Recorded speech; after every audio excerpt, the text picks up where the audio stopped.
ശ്രീരാമ രാമ രാമ ശ്രീരാമചന്ദ്ര ജയ ശ്രീരാമ രാമ രാമ ശ്രീരാമഭദ്ര ജയ ശ്രീരാമ രാമ രാമ സീതാഭിരാമ രാമ ശ്രീരാമ രാമ രാമ ലോകാഭിരാമ ജയ ശ്രീരാമ രാമ രാമ രാവണാന്തക രാമ ശ്രീരാമ മമ ഹൃദി രമതാം രാമ രാമ.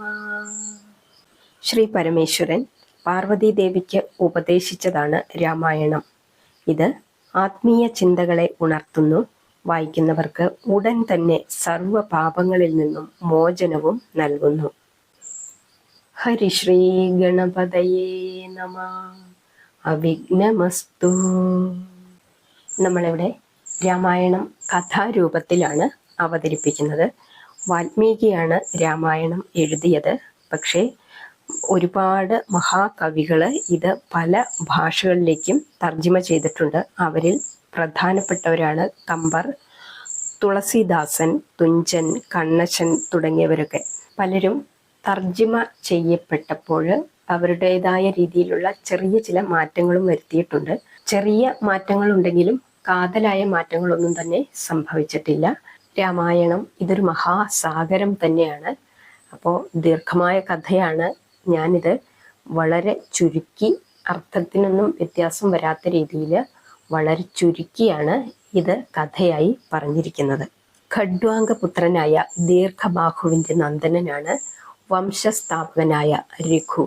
അദ്ദേഹത്തിൽ കൂടി സൂര്യവംശത്തിന് പിൽക്കാലത്ത് രഘുവംശം എന്ന പേര് സിദ്ധിച്ചു. പ്രജാഹിത തൽപരനായി ദിഗ്വിജയം ചെയ്ത് അദ്ദേഹം അയോധ്യയെ ഭരിച്ചു.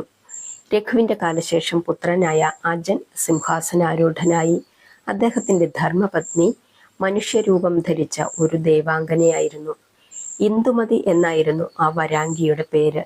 ആ പുണ്യ ദമ്പതികളുടെ ഏക പുത്രനാണ് ദശരഥൻ. ചെറുപ്പത്തിൽ തന്നെ പിതാവിൻ്റെ വിയോഗത്താൽ ദശരഥൻ ചക്രവർത്തിയായി തീർന്നു. ഒരു രാജാവിന് വേണ്ട എല്ലാ കാര്യങ്ങളും നല്ലവണ്ണം പഠിച്ചതിന് ശേഷമാണ് അദ്ദേഹം സിംഹാസനാരൂഢനായത്. കുലാചാര്യനായ വസിഷ്ഠ മഹർഷിയുടെയും മന്ത്രിപ്രവരനും ഭരണതന്ത്രജ്ഞനുമായ സുമന്ത്രരുടെയും ഉപദേശങ്ങളും അദ്ദേഹത്തിന് നിർലോഭം ലഭിച്ചുകൊണ്ടിരുന്നു. അന്ന് കോസല രാജ്യം ഉത്തരമെന്നും ദക്ഷിണമെന്നും രണ്ടായി വിഭജിക്കപ്പെട്ടിരുന്നു. അതിൽ ദക്ഷിണ കോസലത്തിലെ രാജാവായിരുന്നു ദശരഥൻ. അയോധ്യ അതിൻ്റെ തലസ്ഥാനവുമായിരുന്നു. മാതാപിതാക്കൾ അദ്ദേഹത്തിന് നൽകിയ പേര് നേമി എന്നായിരുന്നു. നേമി യുവാവായിരിക്കുന്ന കാലത്ത് ഒരിക്കൽ ശംബരൻ എന്നൊരു മായാസുരൻ ദേവലോകം ആക്രമിച്ച് ഇന്ദ്രനെ കീഴടക്കി. നേമി നാഗലോകത്തെത്തി ശത്രുവായ ശംഭരനുമായി നേരിട്ടു. ഉഗ്രമായ പോരാട്ടത്തിൽ ശത്രു സൈന്യം ഒട്ടുമുക്കാലും നശിച്ചു. ഭയപ്പെട്ട ശംഭരൻ തൻ്റെ മായ പ്രയോഗിച്ച് 10 ശംഭരന്മാരായി രൂപം ധരിച്ച് 8 ദിക്കിലും ആകാശത്തും ഭൂമിയിലുമായി നിന്ന് യുദ്ധം ആരംഭിച്ചു. തൻ്റെ രഥം 10 ദിക്കുകളിലേക്കും ഒരേ സമയം മിന്നൽ പിണർ വേഗത്തിൽ നയിച്ച് 10 ശംഭരന്മാരെയും നേമി ഒരേ സമയം തന്നെ നിഗ്രഹിച്ചു.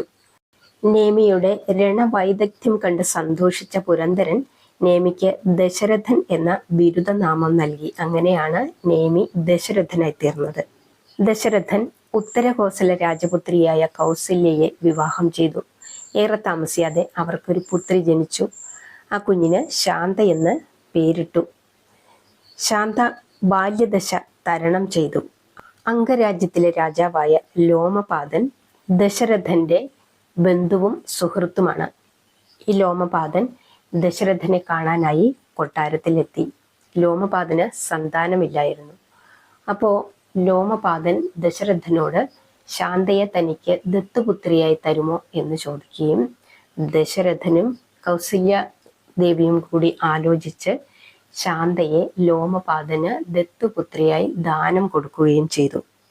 ശാന്തയെ ലോമപാദന് നൽകുവാൻ ഒരു കാരണം കൂടിയുണ്ട്. അവളുടെ ജനന സമയത്തുള്ള ഗ്രഹനില വെച്ച് ദിവ്യജ്ഞാനിയായ ഒരു മുനി ഇവൾ രാജകൊട്ടാരത്തിൽ ജീവിക്കേണ്ടവളല്ല, താപസിയായി തീരേണ്ടവളാണെന്ന് ഒരിക്കൽ അഭിപ്രായപ്പെട്ടിരുന്നു. അതുകൊണ്ടുകൂടിയാണ് ലോമപാദൻ ചോദിച്ചപ്പോൾ ശാന്തയെ ലോമപാദന് ദത്തുപുത്രിയായി കൊടുത്തത്.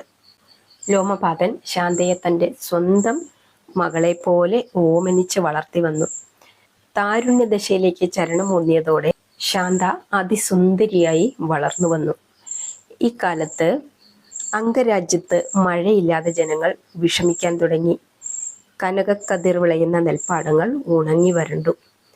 അപ്പോൾ ഋഷ്യശൃംഗ മഹർഷിയുടെ പാദസ്പർശനമേറ്റാൽ രാജ്യത്തിൽ വൃഷ്ടിപാതമുണ്ടാകുമെന്ന് അനുഭവസ്ഥന്മാരായ പഴമക്കാര് ലോമപാദനെ ഉപദേശിച്ചു. അപ്പോൾ ഋഷ്യശൃംഗനാണെങ്കിൽ വനത്തിലാണ്. അദ്ദേഹം കാശ്യപപുത്രനായ വിഭണ്ഡക മുനിയുടെ ഏക സന്താനമാണ്. പിതാവിനെ പോലെ അദ്ദേഹവും തപസ്സനുഷ്ഠിക്കുകയാണ്. അദ്ദേഹം വനത്തിലാണ് താമസിക്കുന്നത്. വിഭണ്ഡകൻ പുത്രനെ വളർത്തിയത് സ്ത്രീകളെ കാണിക്കാതെയാണ്. അങ്കന എന്നുള്ളത് എങ്ങനെയുള്ളതാണെന്ന് പോലും ഋഷ്യശൃംഗന് അറിയില്ലായിരുന്നു. ഒരിക്കല് മകനെ തനിച്ച് ആശ്രമത്തിലാക്കിയിട്ട് വിഭണ്ഡകൻ ദേവലോകത്തേക്ക് പോയി. ഈ വിവരം ചാരന്മാർ മുഖാന്തരം ലോമപാദൻ അറിഞ്ഞു. ശാന്തയും അറിഞ്ഞു. ശാന്ത അച്ഛനോട് അനുവാദം വാങ്ങി തൻ്റെ തോഴികളെയും കൂട്ടിക്കൊണ്ട് ഋഷ്യശൃംഗന്റെ ആശ്രമത്തിലേക്ക് പുറപ്പെട്ടു.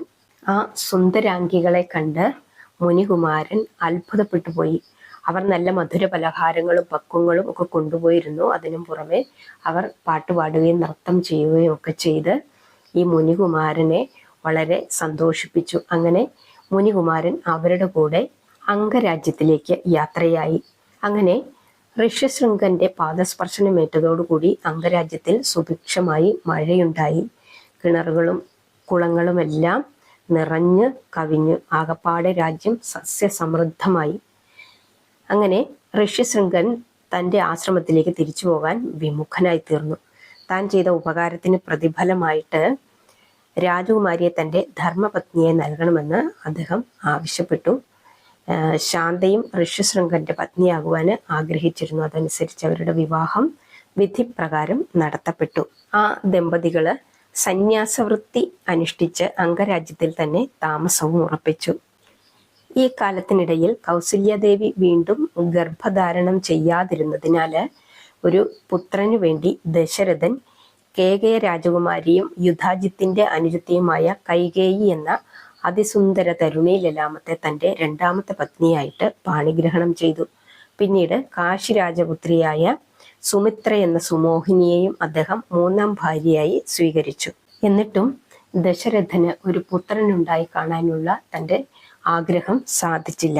പുത്രന്മാരില്ലാത്ത സങ്കടം രാജാവിനെയും രാജ്ഞിമാരെയും വല്ലാതെ വിഷമിപ്പിച്ചു. അവര് പൂജകളും വഴിപാടുകളും എല്ലാം ധാരാളം നടത്തി, ദാനങ്ങളും എല്ലാം നടത്തി. എന്നിട്ടും അവർക്കൊരു പുത്രനുണ്ടായില്ല. അങ്ങനെ ദശരഥൻ ഒരു വിഷ്ണു ക്ഷേത്രം പണി കഴിപ്പിച്ച് അവിടെ എന്നും ഭാര്യമാരുമായി ചെന്ന് പ്രാർത്ഥനയും വഴിപാടുകളും എല്ലാം കഴിക്കുകയാണ്. ഒരു പുത്രനില്ലാത്തതിൻ്റെ ദുഃഖത്താൽ രാജാവ് ഒന്നിനും ഒരു ഉത്സാഹവും ഇല്ലാത്തവനായി തീർന്നു. ആ കാലത്ത് ദേവേന്ദ്രന്റെ അപേക്ഷ പ്രകാരം ഒരു യുദ്ധത്തില് ദേവകളെ സഹായിക്കാനായിട്ട് നാഗലോകത്തും അദ്ദേഹം പോയി. ആ സമയത്ത് ഒരു തുണയായിട്ട് കൈകേയിയെയും അദ്ദേഹം കൂടെ കൊണ്ടുപോയിരുന്നു. യുദ്ധമൊക്കെ ജയിച്ചെങ്കിലും ഇന്ദ്രന്റെ പ്രീതി സമ്പാദിച്ചെങ്കിലും അദ്ദേഹത്തിന് യാതൊരു സന്തോഷവും തോന്നിയില്ല. അങ്ങനെ ഇരിക്കുന്ന ഈ രാജാവിൻ്റെ സങ്കടം തീർക്കാൻ എന്താണ് ഒരു പരിഹാരമെന്ന് വസിഷ്ഠനും സുമന്ത്രരും കൂടി ആലോചിക്കുകയാണ്. അപ്പോഴാണ് ഋഷ്യശൃംഗ മഹർഷിയെ വരുത്തി പുത്രകാമേഷ്ടി നടത്തിയാൽ പുത്രലാഭം ഉണ്ടാകുമെന്ന് സനൽകുമാര മുനി പണ്ട് അരുളി ചെയ്തിട്ടുണ്ടെന്നുള്ള വിവരം സുമന്ത്രര് വസിഷ്ഠനെ അറിയിച്ചു. ആ വിവരം അവർ യഥാസമയം ധരാനാഥനെയും അറിയിച്ചു. അങ്ങനെ ദശരഥൻ സന്തോഷത്തോടു കൂടി ലോമപാദനെ വിവരം അറിയിക്കുവാനും ഋഷ്യശൃംഗനെയും ശാന്തയെയും ക്ഷണിക്കാനുമായിട്ട് മന്ത്രിമാരെ തന്നെ നിയോഗിച്ചയച്ചു. ലോമപാദനും ശാന്തയും ഋഷ്യശൃംഗനും അയോധ്യയിൽ എത്തിച്ചേർന്നു. അവിടെ വെച്ചാണ് ലോമപാദൻ ഋഷ്യശൃംഗനോട് ശാന്ത തൻ്റെ പുത്രിയല്ലെന്നും തൻ്റെ വളർത്തുപുത്രിയാണെന്നും ദശരഥന്റെയും കൗസല്യയുടെയും പുത്രിയാണെന്നുമുള്ള സത്യം തുറന്നു പറയുന്നത്. സരയൂ നദീതീരത്തിലാണ് യാഗശാല നിർമ്മിച്ചിട്ടുള്ളത്. അതിനുവേണ്ട എല്ലാ സാധന സാമഗ്രികളും സംഭരിച്ചു കഴിഞ്ഞു. ക്ഷണം സ്വീകരിച്ച് ഒരുപാട് പേര്, ഒത്തിരി മഹീപതികളും മഹീശ്വരന്മാരുമെല്ലാം എത്തിച്ചേർന്നു. അങ്ങനെ യാഗം ആരംഭിച്ചു. 7 ദിവസം അഹോരാത്രം യാഗം നീണ്ടുനിന്നു. വിശ്വദേവതകളെല്ലാം അതിൽ സന്തുഷ്ടരായി. ദേവകൾ അതിന്റെ ഹവിസും സന്തുഷ്ടിയോടെ സ്വീകരിച്ചു. ഈ സമയം ആനന്ദ ചിന്മയനായ വൈകുണ്ഠമൂർത്തി ശ്രീനാരായണൻ മലർമാതിനെ നോക്കി അരുളി ചെയ്തു, ഞാൻ വിഭണ്ഡകപുത്രൻ നടത്തുന്ന യാഗകുണ്ഠത്തിൽ മറയാൻ തുടങ്ങുകയാണ്. ദേവിയും കാലവിളംബമന്യേ വിദേഹ രാജ്യത്തിൽ അയോനിജയായ ഒരു രാജപുത്രിയായി പിറക്കുക.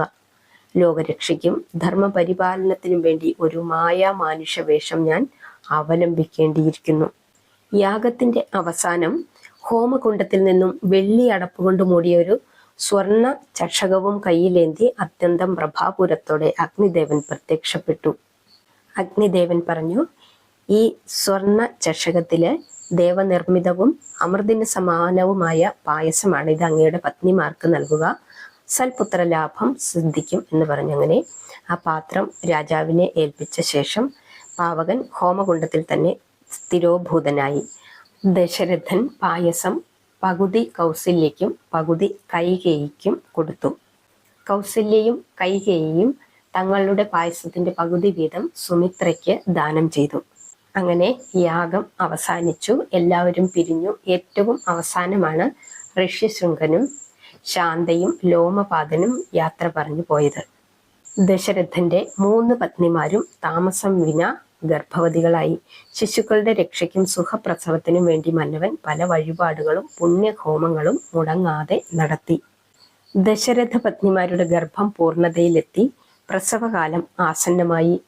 മേടമാസം സിതപക്ഷ നവമി പക്കം പുണർദം നക്ഷത്രം ചതുർത്ഥ പാദത്തിൽ ആദിത്യൻ മേടത്തിലും വ്യാഴം കർക്കടകത്തിലും ശനി തുലാത്തിലും ചൊവ്വ മകരത്തിലും ശുക്രൻ മീനത്തിലും അങ്ങനെ 5 ഗ്രഹങ്ങൾ ഉച്ചം പ്രാപിച്ചും ചന്ദ്രൻ സ്വക്ഷേത്രം പ്രാപിച്ചും ബുധൻ നീചഭംഗ ചക്രവർത്തി യോഗം പ്രാപിച്ചും നിൽക്കുമ്പോൾ മധ്യാഹ്ന സമയം അഭിജിൻ മുഹൂർത്തത്തിൽ കർക്കടക ലഗ്നം കൊണ്ട് ലോകൈകനാഥനായ വിഷ്ണു ഭഗവാൻ കൗസല്യനന്ദനായി പുണ്യാവതാരം പൂണ്ട് ഭൂജാതം ചെയ്തു. വിഷ്ണു ചിഹ്നങ്ങളെല്ലാം അടങ്ങിയ പൂർണ്ണ വിഷ്ണു രൂപം ഭഗവാൻ കൗസല്യയെ കാട്ടിക്കൊടുത്തു. വിഷ്ണു രൂപം കണ്ട് പരമാനന്ദ വാരിധിയിൽ മുഴുകി ബോധമറ്റവളെ പോലെ കൗസല്യ സാഷ്ടാംഗ പ്രണാമം ചെയ്തു. പെട്ടെന്ന് അവളിൽ വിഷ്ണുമായ പ്രവേശിച്ച് സർവവും മറന്നുപോയി. അവൾ കണ്ണു തുറന്നു. അരികിൽ ഒരു കോമള പൂമ്പൈതൽ കിടന്ന് കരയുന്നു. കൗസല്യയുടെ പ്രസവം ആരും അറിഞ്ഞില്ല. അപ്പോൾ കുഞ്ഞ് കരയുന്നത് കേട്ടുകൊണ്ട് ധാത്രികളൊക്കെ ഓടിയെത്തി അങ്ങനെ പരിചരണം ആരംഭിച്ചു. പുത്രജനനം ദശരഥൻ അറിഞ്ഞു. പിന്നെ കൊട്ടാരത്തിലുണ്ടായ ആനന്ദ പ്രകടനങ്ങൾ ആരാലും വർണ്ണിക്കാൻ സാധ്യമല്ല. അടുത്ത ദിവസം സൂര്യോദയത്തിന് മുമ്പ് പൂയം നക്ഷത്രം 3-ാം പാദത്തിൽ മീനലഗ്നം കൊണ്ട് കൈകേയിയും ഒരു ആൺകുട്ടിയെ പ്രസവിച്ചു. പിറ്റേ ദിവസം ആയില്യം നക്ഷത്രത്തിൽ സുമിത്ര 2 ആൺകുട്ടികളെ ഇടവലഗ്നം കൊണ്ട് ഇരട്ടയായും പ്രസവിച്ചു. ശ്യാമള നിറം പൂണ്ട കോമള കളേബരനായ കൗസല്യ നന്ദനന് രാമനെന്നും ഭരണശേഷിയുള്ളവനെന്നും മുഖഭാവം കൊണ്ട് ദ്യോതിപ്പിച്ച കൈകേയി പുത്രന് ഭരതനെന്നും ലക്ഷണയുക്തനായി കാണപ്പെട്ട സുമിത്രാസൂനുവിന് ലക്ഷ്മണൻ എന്നും ശത്രുഘ്നന ശക്തനെന്ന് പ്രസരിപ്പുകൊണ്ട് തോന്നിപ്പിച്ച സുമിത്രാപുത്രന് ശത്രുഘ്നൻ എന്നും അന്വർത്ഥമായ വിധം നാമകരണം ചെയ്തു. മാതാപിതാക്കളുടെയും മാലോകരുടെയും കണ്ണിലുണ്ണികളായി വളർന്നു വന്ന രാജകുമാരന്മാർ ശൈശവം കഴിഞ്ഞ് കൗമാരദശയിലെത്തി. രാമലക്ഷ്മണന്മാർ ഒരുമിച്ചും ഭരത ശത്രുഘ്നന്മാർ ഒരുമിച്ചുമാണ് എപ്പോഴും കളിച്ചു നടന്നത്. മൂത്ത ജ്യേഷ്ഠനായ രാമൻ പറഞ്ഞാൽ അതിനെതിരെ 3 പേർക്കും ഇല്ല. 3 പേരും അത് അനുസരിക്കും. അങ്ങനെ അവർ കുലാചാര്യന്റെ കീഴിൽ വിദ്യാഭ്യാസവും ആരംഭിച്ചു. എല്ലാ വിദ്യകളിലും അത്ഭുതാവഹമായ കഴിവാണ് 4 പേരും പ്രകടിപ്പിച്ചിരുന്നത്. രാമനെ പോലൊരു വില്ലാളി വീരൻ ഏതൊരു കാലത്തും ത്രിഭുവനങ്ങളിൽ ഉണ്ടായിരിക്കുന്നതല്ലെന്ന് വസിഷ്ഠൻ അഭിപ്രായപ്പെട്ടു. അക്കാലത്തൊരു ദിവസം വിശ്വാമിത്ര മഹർഷി അയോധ്യയിലെത്തി.